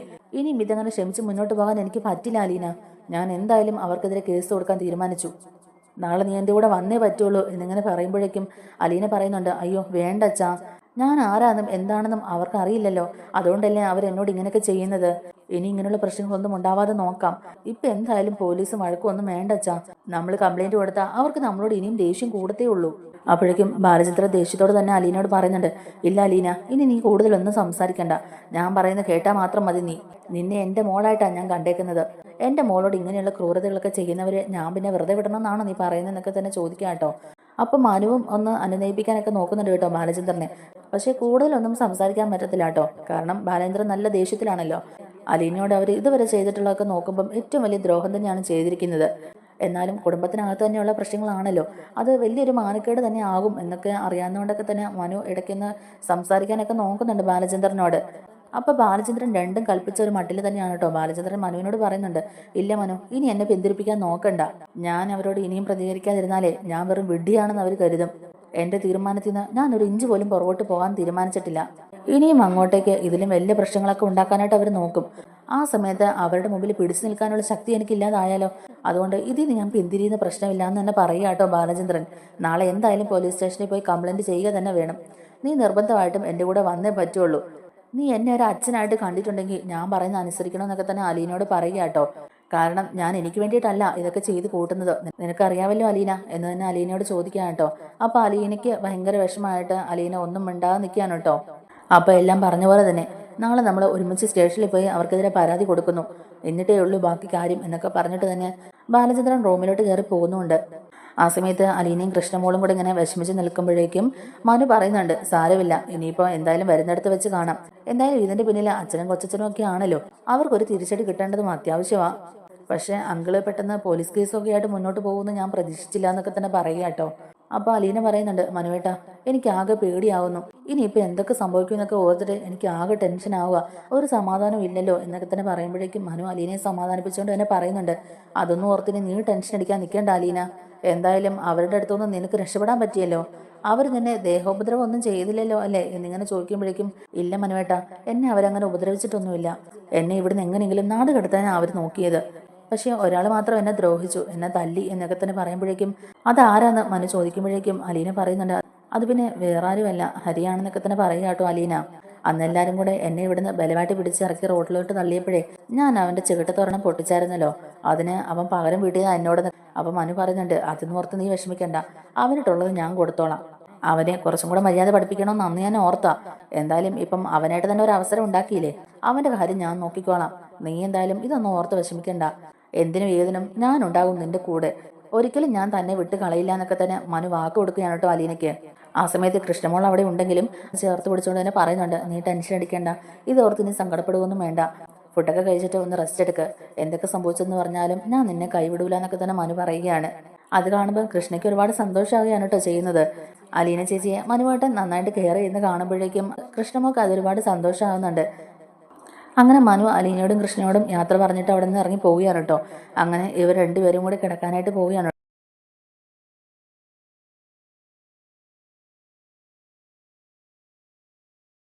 അലീന ആ മുത്തശ്ശി കിടന്ന റൂമിൽ താഴെ തന്നെയാണല്ലോ ഇപ്പോഴും കിടക്കുന്നത്. അപ്പോഴേക്കും കൃഷ്ണമോൾ പറയുന്നുണ്ട്, ചേച്ചി എൻ്റെ റൂമിലോട്ട് വാ, നമുക്ക് അവിടെ ഒന്നിച്ച് കിടക്കാം, കട്ടിലും മത്തിയൊക്കെ ഉണ്ടല്ലോ, നമുക്കവിടെ ഒന്നിച്ച് കിടക്കാം, ചേച്ചി ഇവിടെ തന്നെ കിടക്കണ്ടെന്നൊക്കെ തന്നെ പറയുക. അപ്പോഴേക്കും അലീന അതിന് സമ്മതിക്കുന്നില്ല, വേണ്ട മോളെ, മോൾ അവിടെ പോയി കിടന്നോ, ചേച്ചി ഇവിടെ കിടന്നോളാം, ചേച്ചി ഇവിടെ തന്നെ കിടക്കണ്ട, എനിക്ക് ആ പേടിയാവുക എന്നൊക്കെ തന്നെ പറയുക കേട്ടോ. അപ്പോഴേക്കും അലീന പറയുന്നുണ്ട്, വേണ്ട മോളെ, മോൾക്ക് പേടിയാണെങ്കിൽ മോളും ഇന്ന് എൻ്റെ കൂടെ തന്നെ കിടന്നോന്നും അലീന പറയുകയാണ്. അപ്പോൾ കൃഷ്ണമോളും ഒരു തലകണയൊക്കെ എടുത്തോണ്ട് വന്നിട്ട് നമ്മുടെ അലീനയെ തന്നെ കെട്ടിപ്പിടിച്ച് അലീനയുടെ കൂടെ തന്നെ കിടക്കുകയാണ് കേട്ടോ. അങ്ങനെ അവർ കിടക്കുന്ന സമയത്ത് തന്നെ നമ്മുടെ കൃഷ്ണമോൾ അലീനയോട് ചോദിക്കുന്നുണ്ട്, അല്ല ചേച്ചി, മനുവേട്ടന് ചേച്ചിയോട് ഒരുപാട് സ്നേഹമുണ്ടല്ലേ, ചേച്ചിക്കും അങ്ങനെ തന്നെയാണല്ലേ എന്നിങ്ങനെ ചോദിക്കുമ്പോഴേക്കും, ആ അതെ മോളെ, അതിനിപ്പോൾ എന്താ, മനുവേട്ടൻ എൻ്റെ കെയർ ടേക്കർ അല്ലേ, മനുവേട്ടനാണല്ലോ എന്നെ ഇവിടോട്ട് കൊണ്ടുവന്നത്, അപ്പോൾ മനുവേട്ടനോട് എനിക്കൊരു പ്രത്യേക സ്നേഹം തന്നെ ഉണ്ടെന്നൊക്കെ തന്നെ പറയുക കേട്ടോ. അപ്പോൾ നമ്മുടെ കൃഷ്ണമോൾ വീണ്ടും ചോദിക്കുന്നുണ്ട്, അല്ല ചേച്ചി, ചേച്ചിക്ക് മനുവേട്ടനെ ഇഷ്ടമാണോ എന്നിങ്ങനെ ചോദിക്കുക. അപ്പോൾ അലീന പറയുന്നുണ്ട്, ആ എനിക്കിഷ്ടമാ, അതെന്ത് ചോദ്യമാടി, എനിക്ക് നിന്നെയും ഇഷ്ടമാ, ബബിതേനും ഇഷ്ടമാ, രോഹിത്തിനെയും ഇഷ്ടമാ, എനിക്ക് എല്ലാവരെയും ഇഷ്ടമാ, മനുവേട്ടനെയും എനിക്കിഷ്ടമാ എന്ന് പറയുമ്പോഴേക്കും, അല്ല ചേച്ചി, ഞാൻ അതല്ല ഉദ്ദേശിച്ചത്, ഈ ചേച്ചിയുടെ ഒരു കാര്യം, ഞാൻ ഉദ്ദേശിച്ചത് അതല്ല, ചേച്ചിക്ക് മനുവേട്ടനോടുള്ള ഇഷ്ടം ഞങ്ങളോടുള്ള പോലത്തെ ഒരു ഇഷ്ടമാണോന്ന് ഞാൻ ചോദിച്ചത്, ചേച്ചിക്ക് മനുവേട്ടനോട് ലവ് ഉണ്ടോയെന്നാണ് ഞാൻ ചോദിച്ചേ എന്നിങ്ങനെ പറയുമ്പോഴേക്കും, അപ്പോഴേക്കും അലീന പറയുന്നുണ്ട്, ഒന്ന് പോടി അവിടെ നിന്ന്, അങ്ങനെയുള്ള ഇഷ്ടമൊന്നുമില്ല, എനിക്ക് നിങ്ങളെപ്പോലെ തന്നെ മനുവേട്ടനെ ഇഷ്ടം എന്നൊക്കെ തന്നെ പറയുക കേട്ടോ. അപ്പോൾ കൃഷ്ണമോൾ പറയുന്നുണ്ട്, എന്നാലേ മനുവേട്ടൻ അങ്ങനെയല്ല, മനുവേട്ടന് ചേച്ചിയെ ഭയങ്കര ഇഷ്ടമാണെന്ന് പറയുക കേട്ടോ. മനുവേട്ടൻ പാവാ, മനുവേട്ടനും ചേച്ചിയും തമ്മിൽ നല്ല ചേർച്ചയാ, നിങ്ങൾ കല്യാണം കഴിച്ചിട്ടുണ്ടെങ്കിൽ നല്ല രസമായിരിക്കും എന്നൊക്കെ തന്നെ പറയുക കേട്ടോ. മനുവേട്ടന് ചേച്ചിയോട് ഒരു പ്രത്യേക സ്നേഹവും കരുതലും ഒക്കെ ഉണ്ട്, ചിലപ്പോഴൊക്കെ അത് കാണുമ്പം എനിക്ക് സംശയമാകാറുണ്ട്, നിങ്ങൾ തമ്മിൽ ലവ് ആണോ എന്നൊക്കെ. മനുവേട്ടൻ അത് പലപ്പോഴായിട്ടും പ്രകടിപ്പിച്ചിട്ടുണ്ടെങ്കിലും എൻ്റെ പൊട്ടത്തി ചേച്ചിക്ക് അതൊന്നും മനസ്സിലായിട്ടില്ല. ഇപ്പൊ തന്നെ മനുവേട്ടൻ ചേച്ചിയോട് പറഞ്ഞിട്ട് പോയത് കേട്ടില്ലേ, ചേച്ചിനെ അങ്ങനെ ഒന്നും കൈവിടില്ല എന്ന്, ഏത് സാഹചര്യത്തിലും ചേച്ചിയുടെ കൂടെ തന്നെ ഉണ്ടാവുമെന്ന്. അത്രയ്ക്ക് ഇഷ്ടമാണ് മനുവേട്ടന് ചേച്ചിയോടെന്നൊക്കെ തന്നെ പറയുക കേട്ടോ കൃഷ്ണമോള്. അപ്പോഴേക്കും അലീന പറയുന്നുണ്ട്, ഒന്ന് പോടി അവിടുന്ന്, അവളുടെ ഓരോരോ കണ്ടുപിടുത്തങ്ങള്. ഈ കള്ളിപ്പെണ്ണ് എന്തൊക്കെ ഇവള് പറയുന്നതെന്നൊക്കെ തന്നെ അലീന നാണത്തോടു കൂടി തന്നെ പറയുക കേട്ടോ. അപ്പോഴേക്കും കൃഷ്ണ പറയുന്നുണ്ട്, കണ്ടോ അക്കാര്യം പറഞ്ഞപ്പോഴേക്കും ചേച്ചിക്ക് നാണം വന്നില്ലേ? ഈ ചേച്ചിപ്പണ്ട് ഇങ്ങനെ നാണിക്കുന്നത് കാണാൻ നല്ല രസമുണ്ട് കേട്ടോ എന്നിങ്ങനെ കൃഷ്ണമോള് പറയാ കേട്ടോ. അപ്പൊ അലീന പറയുന്നുണ്ട്, ആണോ, എന്നാ നമുക്ക് കിടന്നുറങ്ങാം. ചേച്ചിക്ക് രാവിലെ നേരത്തെ എഴുന്നേക്കാനുള്ളതാ. നേരത്തെ എഴുന്നേറ്റ് എല്ലാ പണിയും ചെയ്തു വെച്ചിട്ട് വേണം ചേച്ചിക്ക് ഹോസ്പിറ്റലിലോട്ട് പോകാൻ. അതുകൊണ്ട് നമുക്ക് കിടന്നുറങ്ങാന്നൊക്കെ തന്നെ പറയുക കേട്ടോ അലീന. അപ്പൊ നമ്മുടെ കൃഷ്ണമോള് വീണ്ടും ചോദിക്കുന്നുണ്ട്, അല്ല ചേച്ചി, ഹോസ്പിറ്റലിലേക്ക് പോകുന്നതിന് മുമ്പ് നാളെ പോലീസ് സ്റ്റേഷനിലേക്ക് പോകണമെന്നല്ലേ അച്ഛൻ പറഞ്ഞത് എന്നിങ്ങനെ ചോദിക്കുക. അപ്പോൾ അലീന പറയുന്നുണ്ട്, അത് തന്നെയാ മോളെ എന്നെ വിഷമിപ്പിച്ചത്. ഇങ്ങനെയൊക്കെ കേസും വഴക്കും ഒക്കെ ആയിട്ട് നടക്കാന്നൊക്കെ പറയുമ്പോൾ എനിക്കത് ആലോചിക്കാൻ കൂടി വയ്യ മോളെ. ഇതിൻ്റെ ഒന്നും ആവശ്യമില്ലായിരുന്നു. ഇനി ഇതിന്റെ പേരിൽ എന്തൊക്കെ പ്രശ്നങ്ങളാണോ ഉണ്ടാവാൻ പോകുന്നത്, ഓരോരുത്തരും ഒരു സമാധാനം ഇല്ല എന്നൊക്കെ തന്നെ അലീന പറയുകയാണ്. അപ്പോൾ കൃഷ്ണമോള് പറയുന്നുണ്ട്, അതൊന്നും ഓർത്ത് ചേച്ചി വിഷമിക്കണ്ട. അച്ഛൻ എന്തായാലും ചേച്ചിയുടെ കൂടെ തന്നെ ഉണ്ടാവും. മനുവേട്ടനും ഉണ്ടല്ലോ കൂടെ. എന്തെങ്കിലും മുന്നിൽ കാണാതെ അച്ഛൻ എന്തായാലും ഇങ്ങനൊരു തീരുമാനം എടുക്കില്ലല്ലോ. അതുകൊണ്ട് അച്ഛൻ പറയുന്ന പോലെ തന്നെ നടക്കട്ടെ എന്നിങ്ങനെ പറയുക. അത് കഴിഞ്ഞ് രണ്ടുപേരും തന്നെ കിടന്നുറങ്ങുകയാണ് കേട്ടോ. അങ്ങനെ പിറ്റേ ദിവസം രാവിലെ തന്നെ രാജീവനും ശിവനും ഒന്നും അറിയാത്തവരെ പോലെ തന്നെ ഹോസ്പിറ്റലിലേക്ക് ചെല്ലുന്നുണ്ട്. അവർക്ക് ചെറിയ തോതിലൊരു ടെൻഷനൊക്കെ ഉണ്ട് കേട്ടോ മനസ്സിൽ. എന്നാലും പുറമേ അതൊന്നും തന്നെ കാണിക്കുന്നില്ല. അവൻ ഇനി ഇതിന്റെ പേരിൽ എന്തൊക്കെ പ്രശ്നങ്ങളാണ് അവ ഉണ്ടാക്കാൻ പോകുന്നത്. ഇനി ഇപ്പോൾ ബാലചന്ദ്രന് എന്തെങ്കിലും ഒരു ക്ലൂ കിട്ടിയാൽ അവൻ ആ ക്ലൂ വെച്ചിട്ട് തന്നെ കാര്യങ്ങളൊക്കെ അന്വേഷിക്കും. പിന്നെ എന്തൊക്കെ ഇവിടെ നടക്കുമെന്നുള്ളത് പറയാൻ പോലും പറ്റത്തില്ലല്ലോ. അതുകൊണ്ട് തന്നെ അവർക്ക് ആ ഒരു ടെൻഷനുണ്ട്. എന്നാലും രണ്ടും കൽപ്പിച്ച് അവർ ഹോസ്പിറ്റലിലേക്ക് ചെല്ലുകയാണ് കേട്ടോ. അവർ ചെല്ലുമ്പോഴേക്കും അവിടെ ഗോവർദ്ധൻ ഉണ്ടായിരുന്നു കേട്ടോ. ഗോവർദ്ധനോട് അവർ ചോദിക്കുന്നുണ്ട്, ബാലചന്ദ്രൻ ഹോസ്പിറ്റലിലേക്ക് വന്നില്ലേ എന്ന്. ഏയ് ഇതുവരെ വന്നില്ല, എന്താ കാര്യം എന്നിങ്ങനെ ചോദിക്കുമ്പോഴേക്കും, ഒന്നുമില്ല, അയാൾ ഈ എന്നതാ കാണിക്കുന്നത്? അയാളുടെ ഭാര്യയല്ലേ ഇവിടെ കിടക്കുന്നത്, എന്നിട്ടും ഒരു കൂസലുമില്ലാതെ അയാൾ തോന്നുമ്പോൾ വരിക തോന്നുമ്പോൾ പോവുക, ആ ഒരു വിചാരം പോലും അയാൾക്കില്ലല്ലോ എന്നിങ്ങനെ ചോദിക്കുക കേട്ടോ ശിവൻ. അപ്പൊ ഗോവർദ്ധൻ പറയുന്നുണ്ട്, ബാലേട്ടന്റെ കാര്യങ്ങളൊക്കെ ഭംഗിയായിട്ട് തന്നെ ചെയ്യുന്നുണ്ട്. അതോർത്ത് നിങ്ങളാരും വിഷമിക്കണ്ട. നിങ്ങൾ ഇങ്ങനെ അങ്ങോട്ടും ഇങ്ങോട്ടും കുറ്റം പറഞ്ഞ് നടക്കാനല്ലാതെ നിങ്ങൾ എന്തെങ്കിലും ചെയ്യുന്നുണ്ടോ? ഹോട്ടലിൽ റൂം എടുത്ത് നിങ്ങൾ രണ്ടാളും അവിടെ റെസ്റ്റ് എടുക്കുകയല്ലേ ചെയ്യുന്നത്. അല്ലാതെ നിങ്ങളിവിടെ എന്തെങ്കിലും ചെയ്യുന്നുണ്ടോ എന്നൊക്കെയുള്ള രീതിയിൽ ഗോവർദ്ധൻ അവരെ കളിയാക്കിക്കൊണ്ട് തന്നെ ചോദിക്കുക കേട്ടോ. അവർക്കും അത് മനസ്സിലാവുന്നുണ്ട് ഇയാൾ നമ്മളെ കളിയാക്കിയാണെന്നുള്ളത്. അവരൊന്നും തന്നെ പറയുന്നില്ല. ഗോവർദ്ധനെ ഒന്ന് തുറച്ചു നോക്കുക മാത്രം അവർ ചെയ്യുന്നുള്ളൂ. രണ്ടുപേരുടെ മനസ്സിൽ നല്ല പേടിയുണ്ട്. ബാലചന്ദ്രൻ വന്നു കഴിഞ്ഞാൽ എന്താ സംഭവിക്കുക എന്നുള്ളതൊക്കെ അറിയാമല്ലോ. അതുകൊണ്ട് തന്നെ പിന്നീട് നമ്മുടെ ബാലചന്ദ്രൻ ഹോസ്പിറ്റലിലേക്ക് വരിക കേട്ടോ. കൂടെ അലീനയും ഉണ്ട്. അലീനയെ തട്ടിക്കൊണ്ട് പോകാൻ ശ്രമിച്ചത് കൊണ്ട് തന്നെ അതിന്റെ പേരിൽ എന്തെങ്കിലുമൊക്കെ പ്രശ്നങ്ങൾ ഹോസ്പിറ്റലിനകത്ത് വെച്ച് തന്നെ ബാലചന്ദ്രൻ ഉണ്ടാക്കുമെന്നാണ് അവർ വിചാരിച്ചിരിക്കുന്നത്. ഹോസ്പിറ്റലിലാണെന്ന് പോലും അയാൾ ഓർക്കുകയില്ല. അയാൾ എന്തായാലും അയാളുടെ വായി തോന്നൊക്കെ വിളിച്ചു പറയാനുള്ള സാധ്യത ഉണ്ടെന്ന് അവർക്കറിയാം. അതുകൊണ്ട് തന്നെയും അവരിങ്ങനെ അതൊക്കെ ആലോചിച്ചുകൊണ്ട് നിൽക്കുകയാണ് കേട്ടോ. അപ്പോഴേക്കും ബാലചന്ദ്രൻ അലീനയും കൂട്ടിയിട്ട് അങ്ങോട്ടേക്ക് കയറി വരികയാണ്. അവരുടെ മുമ്പിലേക്ക് വന്ന് നിൽക്കുമ്പോഴേക്കും ബാലചന്ദ്രൻ അവരെ രൂക്ഷമായിട്ട് തന്നെ നോക്കുന്നുണ്ട്. അപ്പൊ ഇവരാണെങ്കിലും എന്ത് മറുപടി ഇയാളോട് ഇനി പറയും? ഇയാൾ ഇനി എങ്ങനെയായിരിക്കും പ്രതികരിക്കുക? ഇനി അലമ്പം വഴക്കും ആവുമോ എന്നുള്ള രീതിയിൽ തന്നെ പകച്ചിങ്ങനെ നിൽക്കുകയാണ്. അങ്ങനെ ബാലചന്ദ്രൻ അവരോട് ചോദിക്കുന്നുണ്ട്, ആഹാ രണ്ടുപേരും ഉണ്ടല്ലോ, രാവിലെ തന്നെ ഇങ്ങനെ എത്തിയല്ലേ എന്നിങ്ങനെ ചോദിക്കാം. അപ്പോഴേക്കും അവരൊരു പുച്ഛഭാവത്തോട് തന്നെ ബാലചന്ദ്രൻ നോക്കിയാട്ടോ. അത് കഴിഞ്ഞിട്ട് ബാലചന്ദ്രൻ അലീനയെ തിരിഞ്ഞ് നോക്കുന്നുണ്ട്. അപ്പോൾ ബാലചന്ദ്രൻ പുറകോട്ട് തിരിഞ്ഞു നോക്കുന്ന സമയത്ത് രണ്ട് പോലീസുകാരും കൂടി അങ്ങോട്ടേക്ക് വരികയാണ് കേട്ടോ. പോലീസുകാർ വരുന്ന കാണുമ്പോഴേക്കും ഇവരാകെ ഷോക്കായി നിൽക്കുകയാണ് കേട്ടോ. ആ രണ്ട് പോലീസുകാർ അലീനയുടെ അടുത്ത് തന്നെ വന്ന് നിൽക്കുകയാണ്. ബാലചന്ദ്രൻ എന്നിട്ട് പോലീസുകാരോട് പറയുന്നുണ്ട്, സാർ ഇവരാണ് ഞാൻ പറഞ്ഞ രണ്ടുപേര്. ഇനി സാറിന് അറിയേണ്ട കാര്യങ്ങളൊക്കെ അലീനയോട് ചോദിക്കാം. അലീനയെ കിഡ്നാപ്പ് ചെയ്തുകൊണ്ട് പോയത് ആരാന്നുള്ളത് അലീനയോട് തന്നെ ചോദിച്ചോളൂ സാറേ. അവൾ പറയുന്ന പോലെ എന്താണെന്ന് വെച്ചാൽ ചെയ്തോ എന്നുള്ള രീതിയിൽ തന്നെ ബാലേന്ദ്രൻ പറയുകയാണ്. അപ്പോഴേക്കും ആ പോലീസുകാരിൽ ഒരാൾ അലീനയോട് ചോദിക്കുന്നുണ്ട്, പറ മോളെ, ഇന്നലെ എന്താ സംഭവിച്ചത്? മോളെ ആരാ കിഡ്നാപ്പ് ചെയ്തുകൊണ്ട് പോയെന്ന് തന്നെ ചോദിക്കുക. അപ്പോൾ അലീന ഇങ്ങനെ ഒന്നും മിണ്ടാതെ ഇങ്ങനെ നിൽക്കുകയാണ് കേട്ടോ. ബാലചന്ദ്രനും അലീനയും വീട്ടിൽ നിന്ന് ഇറങ്ങുമ്പോഴേക്കും തന്നെ പ്ലാൻ ചെയ്തുകൊണ്ട് തന്നെയാണ് വന്നത്. ആദ്യം തന്നെ പോലീസ് സ്റ്റേഷനിൽ പോയി ഒരു പരാതി കൊടുത്തിട്ട് നേരെ ഹോസ്പിറ്റലിലേക്ക് വന്നാൽ മതിയെന്ന്. അങ്ങനെ രാജീവനെയും ശിവനെയും അറസ്റ്റ് ചെയ്യാൻ വേണ്ടിയിട്ടാണ് കേട്ടോ പോലീസിനെ കൂട്ടിയിട്ട് തന്നെ ബാലചന്ദ്രൻ വന്നിട്ടുള്ളത്. ഇങ്ങനെയൊക്കെ ബാലചന്ദ്രൻ പ്രതികരിക്കുന്ന അവരൊരിക്കലും വിചാരിച്ചുമില്ല. അപ്പോഴേക്കും അലീനയോട് ബാലചന്ദ്രൻ പറയുന്നുണ്ട്, അവർ ചോദിച്ചത് കേട്ടില്ലേ, അതിനുള്ള മറുപടി പറഞ്ഞോ എന്നിങ്ങനെ തന്നെ പറയുക. അപ്പോഴേക്കും ശിവൻ ചോദിക്കുന്നുണ്ട്, അല്ല ഇയാൾ ഇതെന്തൊക്കെയായി കാണിച്ചു കൂട്ടുന്നേ എന്നിങ്ങനെ ചോദിക്കുമ്പോഴേക്കും ബാലചന്ദ്രൻ ദേഷ്യത്തോടെ തന്നെ ചോദിക്കുന്നുണ്ട്, അല്ല ഞാനെന്ത് കാണിച്ചു കൂട്ടിയെന്നാ നിങ്ങളീ പറയുന്നത്? ഞാനൊന്നും അറിയില്ലെന്നാണ് നിങ്ങൾ കരുതിയത്? എൻ്റെ മോളെ തട്ടിക്കൊണ്ട് പോകാനും അവളെ ഭീഷണിപ്പെടുത്താനും നാട് കടത്താനും ദേഹോപദ്രവം ഏൽപ്പിക്കാനും ഒക്കെ നിങ്ങൾക്കാരാ ലൈസൻസ് വന്നിട്ടുള്ളത്? അതും ഒരു പെൺകുട്ടിയെ പട്ടാപ്പകല് തട്ടിക്കൊണ്ട് പോവുക, തടങ്കല്ലി പാർപ്പിക്കുക, കൈയും കാലും കെട്ടിയിട്ടിട്ട് ഭീഷണിപ്പെടുത്തുക, അവളെ മാനസികമായിട്ടും ശാരീരികമായിട്ടും ഉപദ്രവിക്കുക, ഇതിനൊക്കെ വകുപ്പുകൾ കുറെ ഉണ്ട് ശിവേട്ടാ. അറിയില്ലെങ്കിൽ അതൊക്കെ ഈ പോലീസന്മാർ നിങ്ങൾക്ക് പറഞ്ഞു തരും എന്നൊക്കെ തന്നെ പറയുക കേട്ടോ. ഇതൊക്കെ കേട്ട് ഗോവർദ്ധനും സുലോചനയും ആകെ ഷോക്കായി തന്നെ നിൽക്കുന്നുണ്ട്. ആ സമയത്ത് തന്നെ അങ്ങോട്ടേക്ക് നമ്മുടെ മനു എത്തുന്നുണ്ട്. ശിവനും രാജീവനും ഇതൊന്നും ഒട്ടും പ്രതീക്ഷിച്ചിട്ടില്ലായിരുന്നല്ലോ. അതുകൊണ്ട് തന്നെ അവർ ആ ഷോക്കിൽ നിന്ന് ഇതുവരെ മാറിയിട്ടില്ല. പോലീസുകാർ എന്നിട്ട് അലീനയോട് വീണ്ടും ചോദിക്കുന്നുണ്ട്, കുട്ടി എന്താ ഉണ്ടായെന്ന് വെച്ചാൽ പറയൂ എന്നിങ്ങനെ പറയുക കേട്ടോ. അപ്പോഴും അലീന പറയാൻ മടി കാണിക്കുകയാണ്. കാരണം സ്വന്തം അമ്മാവന്മാർ തന്നെയാണല്ലോ പ്രതികൾ. ബാലചന്ദ്രനെ നോക്കുമ്പോഴേക്കും ബാലേന്ദ്രൻ പറയുന്നുണ്ട്, എന്നെ എന്തിനാ നോക്കുന്നത്? അവരല്ലേ ചോദിച്ചത്, എന്താ സംഭവിച്ചതെന്ന് ധൈര്യമായിട്ട് അവരോട് അങ്ങ് പറഞ്ഞു എന്ന് തന്നെ ബാലചന്ദ്രൻ പറയുന്നുണ്ട്. അപ്പോഴേക്കും അലീന കാര്യങ്ങളൊക്കെ അവരോട് പറയുന്നുണ്ട്. അപ്പോൾ ഇതൊക്കെ കേട്ടിട്ട് ഇവരാകെ ഷോക്കായി തന്നെ നിൽക്കുകയാണ് കേട്ടോ.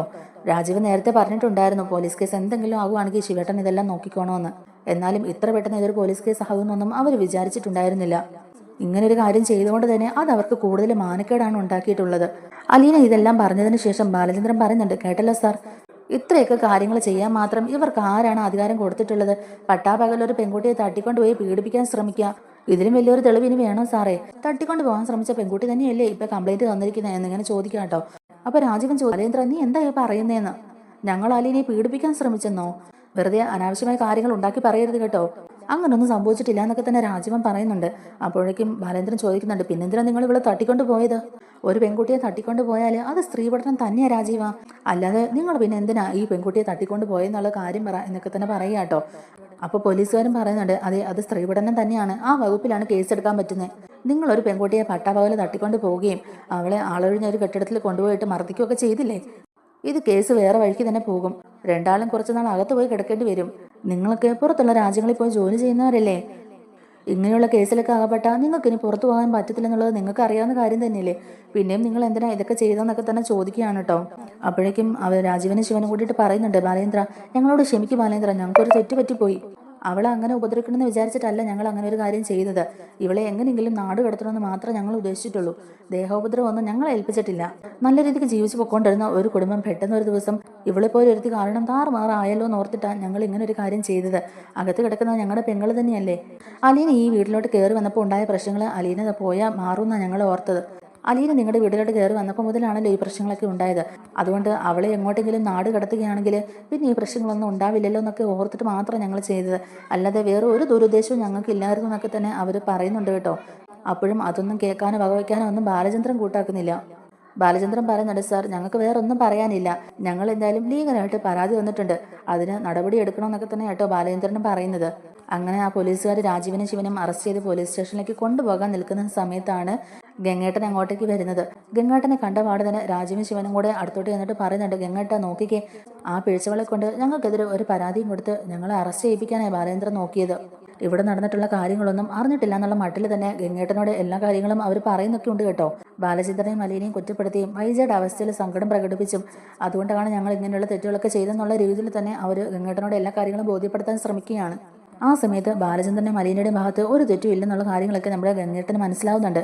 അതുകൊണ്ട് തന്നെ ഗംഗേട്ടൻ എല്ലാവരുടെ മുമ്പിലിട്ട് രാജീവിന്റെ ചെകിട്ട തുറന്ന് പൊട്ടിക്കുന്നുണ്ട്. രാജീവൻ എന്താ സംഭവിച്ചതെന്ന് പോലും അറിയാത്തൊരവസ്ഥയിൽ ഇങ്ങനെ അമ്പരന്ന് നിൽക്കുകയാണ് കേട്ടോ. ഒട്ടും പ്രതീക്ഷിക്കാതെയാണ് കേട്ടോ ഗംഗേട്ടൻ രാജീവന്റെ ചെകിട്ട തുറണം പൊട്ടിച്ചത്. അതുകൊണ്ട് തന്നെ കണ്ണി കൂടെ പൊന്നീച്ച മറക്കുമ്പോഴാണ് രാജീവൻ അത് തോന്നിയത്. എന്നിട്ട് ഗംഗേട്ടൻ രണ്ടുപേരോടുമായിട്ട് ചോദിക്കുന്നുണ്ട്, നീയൊക്കെ എന്താണ് ഇവിടെ കാണിച്ചു കൂട്ടുന്നത്? നിന്റെയൊക്കെ ഗുണ്ടായസം കാണിക്കാനുള്ള സ്ഥലമാണോ ഇത്? അതൊക്കെ നീയൊക്കെ എവിടെയാണോ താമസിക്കുന്നത് അവിടെ പോയി കാണിച്ചാൽ പോരെ. നിങ്ങൾ ഇവിടെ വന്നിട്ട് എന്തിനും ഇങ്ങനെയുള്ള കാര്യങ്ങളൊക്കെ ചെയ്യുന്നത് എന്നൊക്കെ ചോദിച്ചുകൊണ്ട് തന്നെ രണ്ടുപേരോടും ചൂടാകുകയാണ് കേട്ടോ. അപ്പോഴേക്കും ശിവൻ ചോദിക്കുന്നുണ്ട്, ഗംഗേട്ടൻ ഇത് എന്തറിഞ്ഞിട്ടാണ് ഈ സംസാരിക്കുന്നത്? ഗംഗേട്ടൻ എന്തിനാ രാജീവിനെ തല്ലിയെന്ന് തന്നെ ചോദിക്കുക. ഇവിടുത്തെ പ്രശ്നങ്ങളൊന്നും ഗംഗേട്ടൻ അറിയില്ലല്ലോ എന്നൊക്കെ ചോദിക്കുമ്പോഴേക്കും ഗംഗേട്ടൻ പറയുന്നുണ്ട്, ഇവിടുത്തെ എല്ലാ പ്രശ്നങ്ങളും നിങ്ങളൊക്കെ കൂടുതൽ എനിക്കറിയാവിടാ. നിങ്ങൾ എന്തൊക്കെയാണ് ഇവിടെ കാണിച്ചു കൂട്ടുന്നത്? ഇവിടെയുള്ള പ്രശ്നങ്ങളൊക്കെ വഷളാക്കാനാണോ നിങ്ങൾ നോക്കുന്നതെന്നൊക്കെ തന്നെ ശിവനോടും ചോദിക്കുകയാണ് കേട്ടോ ഗംഗേട്ടൻ. അപ്പം ശിവൻ ചോദിക്കുന്നുണ്ട്, ഗംഗേട്ട, ഇവിടെ എന്ത് നടന്നാലും നമ്മുടെ വൈജയാണ് ഈ അവസ്ഥയിൽ കിടക്കുന്നത്. അതിന് കാരണക്കാരാരാണ്? ഇയാളും ഇയാളുടെ ഈ പുന്നാര മോളും കൂടിയിട്ടല്ലേ? ഇവർ രണ്ടുപേരും കൂടാണ് ഇതിനെല്ലാം കാരണം. ഇവർ രണ്ടുപേരും കൂടിയാ നമ്മുടെ പെങ്ങൾക്ക് ഇങ്ങനൊരു അവസ്ഥ ഉണ്ടാക്കിയത്. അവരെ ന്യായീകരിച്ചുകൊണ്ടാണ് ഗംഗേട്ടൻ സംസാരിക്കുന്നത് എന്നുള്ള രീതിയിൽ തന്നെ ചോദിക്കുക കേട്ടോ. അപ്പോഴേക്കും ഗംഗേട്ടൻ പറയുന്നുണ്ട്, നീ ഒന്ന് വാ അടക്കി ശിവ, നിങ്ങൾക്കൊക്കെ എന്തറിയാന്നോ നിങ്ങൾ ഈ പറയുന്നത്? കഥ അറിയാതെ ആട്ടം കട്ടുകൊണ്ടിരിക്കുക നിങ്ങൾ എന്ന് തന്നെ പറയുക കേട്ടോ. എന്താ കാര്യമെന്നോ എന്താ ഇവിടെ നടക്കുന്നതെന്നോ ഒന്നും തന്നെ അറിയാതെ നിങ്ങൾ ഇരിക്കുന്നതെന്നൊക്കെ തന്നെ പറയുക. മര്യാദയ്ക്ക് അലീനയോടും ബാലചന്ദ്രനോടും മാപ്പ് പറഞ്ഞ് ഈ പ്രശ്നങ്ങളൊക്കെ സോൾവ് ആക്കിക്കോ. ഇല്ലാന്നുണ്ടെങ്കിലേ നിങ്ങളെ രണ്ടുപേരെയും ഇപ്പൊ തന്നെ പോലീസ് അറസ്റ്റ് ചെയ്തുകൊണ്ട് പോയി ലോക്കപ്പിലിടും. ഞാനും ഇവരുടെ കൂട്ടത്തിലേ നിൽക്കുകയുള്ളൂ. എനിക്ക് എന്തായാലും ബാലചന്ദ്രനെയും അലീനയുടെയും കൂടെ നിൽക്കാനേ പറ്റത്തുള്ളൂ. വൈജയുടെ ജീവിതം തകരാതിരിക്കാനായിട്ട് ഞാൻ അവരുടെ കൂടെ നിൽക്കുകയുള്ളൂ എന്നൊക്കെ തന്നെ ഗംഗേട്ടൻ പറയുക കേട്ടോ. അപ്പൊ ഇവരാകെ ഇങ്ങനെ അപമാന ഭാരത്തിൽ നിൽക്കുകയാണ്. അപ്പൊ ഇവരാണെങ്കിലും ഈ ഗംഗേട്ടൻ ഇത് എന്താ പറ്റിയേ? സ്വന്തം പെങ്ങൾ ഇങ്ങനെ ഒരു അവസ്ഥ കിടക്കുമ്പോൾ പോലും ഇയാൾ ഇതെന്താ ഇങ്ങനെയൊക്കെ പറയുന്നുള്ള രീതിയിൽ ചിന്തിച്ചുകൊണ്ടിരിക്കുകയാണ്. ഗംഗാധരൻ ആ സമയത്ത് വീണ്ടും പറയുന്നുണ്ട്, നിങ്ങളിനി എന്താ ആലോചിച്ചുകൊണ്ട് നിൽക്കുക? അലീനയോടും ബാലചന്ദ്രനോടും നിങ്ങൾ മാപ്പ് പറ. അലീനയുടെയും ബാലചന്ദ്രന്റെയും കാല് പിടിച്ച് നിങ്ങൾ മാപ്പ് പറയണം. എങ്കിൽ മാത്രമേ ഇനി നിങ്ങൾക്ക് രക്ഷപ്പെടാനാകുകയുള്ളൂ. നിങ്ങളെ പോലീസ് അറസ്റ്റ് ചെയ്തുകൊണ്ട് പോയാലുണ്ടല്ലോ അത് ഇത്ര വലിയ നാണക്കേടാവും നിങ്ങൾക്കറിയാമല്ലോ. അതുകൊണ്ട് ഞാൻ പറയുന്നത് നിങ്ങൾ തൽക്കാലം കേൾക്കുന്നൊക്കെ തന്നെ പറയും കേട്ടോ ഗംഗേട്ടൻ. ഇവരെ അറസ്റ്റ് ചെയ്തുകൊണ്ട് പോയാൽ അത് ഗംഗേട്ടനും ഇച്ചിരി മാനക്കേടാണല്ലോ. അതുകൊണ്ട് തന്നെ ഗംഗേട്ടൻ എങ്ങനെയെങ്കിലും ഈ പ്രശ്നങ്ങൾ സോൾവ് ചെയ്യാനുള്ള മൈൻഡിൽ തന്നെയാണ് സംസാരിക്കുന്നതും. അത് മാത്രമല്ല അലീന ബാലചന്ദ്രന്റെ മകളാണെന്നുള്ളൊരു ധാരണയിലാണല്ലോ ഇവരിതൊക്കെ ചെയ്യുന്നത്. സത്യം അവർക്ക് അറിയാത്തത് കൊണ്ടാണല്ലോ. ആ ഒരു പരിഗണനയും ഗംഗേട്ടൻ ഇവർക്ക് കൊടുക്കുന്നുണ്ട്. അതുകൊണ്ടാണ് എങ്ങനെയെങ്കിലും പോലീസ് കേസിന്റെ തലയൂരാനായിട്ട് ഇവരോട് മാപ്പ് പറയാൻ തന്നെ പറയുന്നത്. ബാലചന്ദ്രൻ ആ സമയത്ത് പറയുന്നുണ്ട്, ഗംഗേട്ടൻ ഇതിൽ ഇടപെടേണ്ട. ഇതങ്ങനെ വെറുതെ വിടാൻ ഞാൻ ഉദ്ദേശിക്കുന്നില്ല. അവരിനി മാപ്പ് പറഞ്ഞാലും ഇല്ലെങ്കിലും ശരി, ഈ കേസുമായിട്ട് ഞാൻ മുന്നോട്ട് പോകാൻ തന്നെ തീരുമാനിച്ചേക്കുന്നത് എന്നൊക്കെ തന്നെ പറയുക കേട്ടോ. അപ്പോഴേക്കും ഗംഗേട്ടൻ പറയുന്നുണ്ട്, ബാലേന്ദ്ര നീ അങ്ങനെ കടുത്ത തീരുമാനങ്ങളൊന്നും എടുക്കരുത്. ഈ ഒരു പ്രാവശ്യത്തേക്ക് കൂടി നീ ഒന്ന് ക്ഷമിക്കുക. എനിക്ക് വേണ്ടിയിട്ടെങ്കിലും ഒന്ന് ക്ഷമിക്കും ബാലചന്ദ്ര. ഇനി ഇവരുടെ ഭാഗത്തുനിന്ന് അങ്ങനെയുള്ള തെറ്റുകളൊന്നും സംഭവിക്കില്ല. അത് ഞാൻ നിനക്ക് ഉറപ്പ് തരാം. അത് എൻ്റെ ഉറപ്പാ. ഇനി ഇവരുടെ ഭാഗത്തുനിന്ന് ഒരു തെറ്റും ഉണ്ടാവില്ല എന്നൊക്കെ തന്നെ പറയുക കേട്ടോ. ഗംഗേട്ടൻ എന്നിട്ട് അവരോട് പറയുന്നുണ്ട്, എടാ രാജീവേ ശിവ വന്നിവരോട് മാപ്പ് ചോദിക്കുക എന്ന് തന്നെ വീണ്ടും പറയുക കേട്ടോ ഗംഗേട്ടൻ. അപ്പൊ ഗംഗേട്ടൻ ഈ പറഞ്ഞാൽ എന്തോ ഒരു കാര്യമുണ്ടെന്ന് മനസ്സിലാക്കിക്കൊണ്ട് തന്നെ രാജീവനും ശിവനും കൂടെ അവരുടെ മുമ്പിൽ വന്നിട്ട് മാപ്പ് എന്ന് മാത്രം പറയുക കേട്ടോ. അപ്പോഴേക്കും ഗംഗേട്ടൻ പറയുന്നുണ്ട്, എടാ അങ്ങനെയല്ല, ഇനി ഇവരുടെ കാര്യത്തിൽ ഇടപെട്ടുകൊണ്ട് ഒരു പ്രശ്നം ഉണ്ടാക്കില്ല എന്നും അലീനയോട് മോശമായിട്ട് പെരുമാറത്തില്ല, അലീന ഇനി ഉപദ്രവിക്കത്തില്ലെന്നൊക്കെ പറഞ്ഞുകൊണ്ട് തന്നെ മാപ്പ് പറയാൻ പറയുക. ചെയ്തു പോയ തെറ്റുകൾക്കൊക്കെ മാപ്പാക്കണം എന്ന് പറഞ്ഞുകൊണ്ട് തന്നെ മാപ്പ് അപേക്ഷിക്കാൻ പറയുക കേട്ടോ ഗംഗേട്ടൻ. ആ സമയത്ത് രാജീവനും ശിവനും കൂടിയിട്ടൊക്കെ പറയുന്നുണ്ട്, ബാലേന്ദ്ര ഞങ്ങൾ അറിയാതെ എന്തൊക്കെയോ ചെയ്തു പോയി, ഞങ്ങളോട് ക്ഷമിച്ചേക്ക്. ഇനി ഞങ്ങളുടെ ഭാഗത്തുനിന്ന് ഇങ്ങനെയുള്ള തെറ്റുകളൊന്നും സംഭവിക്കില്ല. തൽക്കാലം നീ ഞങ്ങളെ ക്ഷമിച്ചേക്ക് എന്നൊക്കെ തന്നെ പറയുക കേട്ടോ. അപ്പൊ ബാലേന്ദ്രൻ പറയുന്നുണ്ട്, എന്നോടല്ല നിങ്ങൾ മാപ്പ് ചോദിക്കേണ്ടത്, ദേ ഈ നിൽക്കുന്ന അലീനയോടാ മാപ്പ് ചോദിക്കേണ്ടത്. അലീനയോടല്ലേ നിങ്ങൾ ഇത്രയും ദ്രോഹങ്ങളൊക്കെ ചെയ്തത്. 2 തവണ അവളെ എൻ്റെ വീട്ടിൽ നിന്ന് ഇറക്കി വിട്ടു. ഇപ്പൊ അവളെ തട്ടിക്കൊണ്ട് പോവുകയും ചെയ്തു. ഇത്രയൊക്കെ നിങ്ങൾ ദ്രോഹിച്ചത് അലീനയല്ലേ. അതുകൊണ്ട് അലീനയോട് വേണം നിങ്ങൾ മാപ്പ് ചോദിക്കാൻ തന്നെ പറയാം കേട്ടോ ബാലേന്ദ്രൻ. അങ്ങനെ അലീനയോട് മാപ്പ് ചോദിക്കുന്ന കാര്യം പറയുമ്പോഴേക്കും തന്നെ അവർ അതിനൊട്ടും സമ്മതിക്കുന്നില്ല കേട്ടോ. ഇതുപോലുള്ള ഒരു പീറ പെണ്ണിന്റെ മുമ്പിൽ മാപ്പ് ചോദിക്കാന്ന് പറയുമ്പോഴേക്കും തന്നെ അവരുടെ ഫുൾ ഇമേജ് അങ്ങ് ഇടിഞ്ഞു പോവുമല്ലേ. അപ്പൊ ഗംഗേട്ടനാണെങ്കിലും രാജുവിനോട് ശിവനോടും പറയുന്നുണ്ട്, എടാ അലീനയോടും കൂടെ നിങ്ങൾ മാപ്പ് ചോദിക്കുക. ഞാൻ പറയുന്നത് നിങ്ങൾ കേക്ക്. ഞാൻ പറഞ്ഞാൽ എന്തെങ്കിലും കാര്യം ഉണ്ടെന്ന് തന്നെ നിങ്ങളങ്ങ് കൂട്ടിക്കോ. അലീനയോട് എന്തായാലും മാപ്പ് ചോദിക്കുന്നൊക്കെ തന്നെ പറയാം കേട്ടോ. അങ്ങനെ മനസ്സിലോടെ തന്നെ അലീനയോട് അവർ മാപ്പ് ചോദിക്കുകയാണ്, മോളെ ഞങ്ങളുടെ ഭാഗത്തുനിന്ന് എന്തെങ്കിലും തെറ്റ് സംഭവിച്ചു പോയിട്ടുണ്ടെങ്കിൽ അത് നീ ക്ഷമിച്ചേക്ക്. ഇനി ഞങ്ങളുടെ ഭാഗത്തുനിന്ന് നിനക്ക് ഒരു ഉപദ്രവം ഉണ്ടാവില്ല എന്നൊക്കെ തന്നെ പറഞ്ഞ് അവർ ക്ഷമ ചോദിക്കുന്നുണ്ട്. അത് കേൾക്കുമ്പോഴേക്കും അലീന പറയുന്നുണ്ട്, അയ്യോ എന്നോട് മാപ്പൊന്നും പറയേണ്ട ആവശ്യമില്ല. ഇങ്ങനെയൊക്കെ സംഭവിക്കുമെന്ന് ഞാൻ ഒരിക്കലും വിചാരിച്ചതല്ല. നിങ്ങളൊക്കെ എൻ്റെ സ്വന്തം ആൾക്കാരെ പോലെ ഞാൻ കണ്ടിട്ടുള്ളൂ. എന്നോട് നിങ്ങൾ ക്ഷമയൊന്നും ചോദിക്കണ്ട. എനിക്ക് നിങ്ങളോട് ആരോടും ദേഷ്യമില്ല. എനിക്ക് എല്ലാവരോടും സ്നേഹം മാത്രമേ ഉള്ളൂ എന്നൊക്കെ തന്നെ അലീന പറയുമ്പോഴേക്കും രാജുവിൻ്റെ മനസ്സിലങ്ങ് ദേഷ്യം കൂടി വരികയാണ് കേട്ടോ. അങ്ങനെ ബാലചന്ദ്രനും മനുവും അലീനയും ഗംഗേട്ടനും ഗോവർദ്ധനും ഒക്കെ ഇതൊക്കെ കാണുകയാണ് കേട്ടോ. അങ്ങനെ അവർ അലീനയുടെ മുമ്പിൽ വീണ്ടും തോറ്റു തുന്നാമ്പാടി തന്നെ നിൽക്കുകയാണ് കേട്ടോ. അതുകൊണ്ട് തന്നെ അവരങ്ങോട്ടേക്ക് മാറി നിൽക്കുകയാണ്. ആ സമയത്ത് ഗംഗേട്ടൻ ബാലേന്ദ്രൻ്റെ അടുത്ത് പറയുന്നുണ്ട്, ബാലേന്ദ്ര ഈ ഒറ്റ തവണത്തേക്ക് കൂടി ഈ കേസൊന്നും നീ പിൻവലിക്കണം. അറിയാമല്ലോ അവരൊക്കെ പുറത്തു പോയി ജോലി ചെയ്യുന്നവരല്ലേ. ഇങ്ങനെ ഒരു കേസ് ഇങ്ങനെ ഉൾപ്പെട്ട അവർക്ക് പുറത്തു പോകാൻ പറ്റത്തില്ല. വെറുതെ എന്തിനാ അവരുടെ ജീവിതമാർഗം നമ്മളായിട്ട് ഇല്ലാതാക്കുന്നത് എന്നുള്ള രീതിയിൽ തന്നെ ഗംഗേട്ടൻ പറയുമ്പോഴേക്കും ബാലചന്ദ്രൻ പറയുന്നുണ്ട്, ആ ശരിയെന്നാ ഗംഗേട്ടൻ ഇത്രയും താഴ്ന്നു പറയുന്നതുകൊണ്ട് മാത്രം ഈ ഒറ്റ പ്രാവശ്യത്തേക്ക് മാത്രം ഞാൻ ക്ഷമിക്കും. ഇനി ഇതുപോലെ എന്തെങ്കിലും ഉണ്ടായിട്ടുണ്ടെങ്കിൽ എൻ്റെ പ്രതികരണം ഇങ്ങനെയൊന്നും ആയിരിക്കില്ല. പിന്നെ ആര് പറയുന്നോ ഞാൻ കേൾക്കില്ല എന്നൊക്കെ തന്നെ ബാലചന്ദ്രൻ പറയുക കേട്ടോ. അപ്പോഴേക്കും ബാലചന്ദ്രൻ ആ പോലീസ് ഓഫീസേഴ്സിനോട് പറയുന്നുണ്ട്, സാർ ഞങ്ങളെന്തായാലും ആ പരാതി പിൻവലിക്കുക. എന്തായാലും ഇവർ ഈ കുട്ടിയോട് മാപ്പ് പറഞ്ഞല്ലോ, അത് തന്നെ മതി ധാരാളം എന്നൊക്കെ തന്നെ പറയുക കേട്ടോ. അങ്ങനെ ആ പോലീസുകാർ തിരിച്ചു പോകുന്നൊക്കെ ഉണ്ട് കേട്ടോ. അത് കഴിഞ്ഞ് ശിവനെയും രാജീവനെയും ഒക്കെ അവർ താമസിക്കുന്ന ഹോട്ടൽ റൂമിലേക്ക് വിളിച്ചുകൊണ്ട് പോവുകയാണ് കേട്ടോ ഗംഗേട്ടൻ. ആ റൂമിൽ ചെല്ലുമ്പോഴേക്കും തന്നെ ഗംഗേട്ടനോട് ഇവർ രണ്ടുപേരും നല്ലതായിട്ട് ദേഷ്യപ്പെടുന്നുണ്ട്. ഗംഗേട്ടൻ എന്തിനാ ആ പീറപ്പെടിൻ്റെ മുമ്പിൽ ഞങ്ങളെ കൊണ്ട് മാപ്പ് പറയിപ്പിച്ച് അയാളുടെ മുമ്പിൽ തോറ്റുവിടുന്ന തയ്യാറല്ലായിരുന്നു. എന്ത് വന്നാലും വരുന്നിടത്ത് വെച്ച് കാണാൻ ഓർത്ത് തന്നെ ഞങ്ങൾ ഇറങ്ങി തിരിച്ചെന്നൊക്കെയുള്ള രീതിയിൽ അവരുടെ ദേഷ്യം മുഴുവൻ അവരവിടെ കാണിക്കുന്നുണ്ട്. ആ സമയത്തൊക്കെ ഗംഗേട്ടൻ നല്ല കൂളായിട്ട് തന്നെ ഇരിക്കുകയാണ് കേട്ടോ അവിടെ.